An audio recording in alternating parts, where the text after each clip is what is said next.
एक बड़ दुखद खबर आसी पहुंची आम पाखे घोषणा नुआगाँ थाना अंतर्गत पाणीग्राही साईरू गतकाली विलंबित राति एक अभावन घटना घटी जाइछि। सर्ट सर्किट जगू एसी पड़जा फल बीजेडी जड़े परिचित नेता तथा ब्रह्मपुर बीसीसी बैंक सभापति अलेख चौधरी मृत्यु होइछि।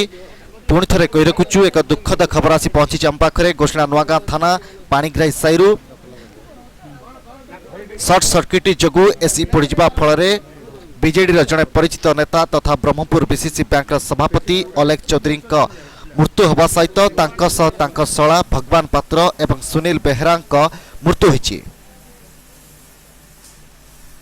तांकर एही अभावनीय मृत्यु स्थानीय अंचल शोकर छाया खेली जाइछि। लोके स्तब्ध हो जाइछन्ति। अलेख चौधरी जड़े जनाशुना व्यक्तित्व थिले, परोपकारी समाजसेवी टाणुआ नेता थिले। तांकर अकाल मृत्यु स्थानीय लोके भांगी पड़िछन्ति एवं शोक प्रकाश करिछन्ति। ब्रह्मपुर ललाटेन्दु चौधरी का रिपोर्ट, एस न्यूज ओडिया।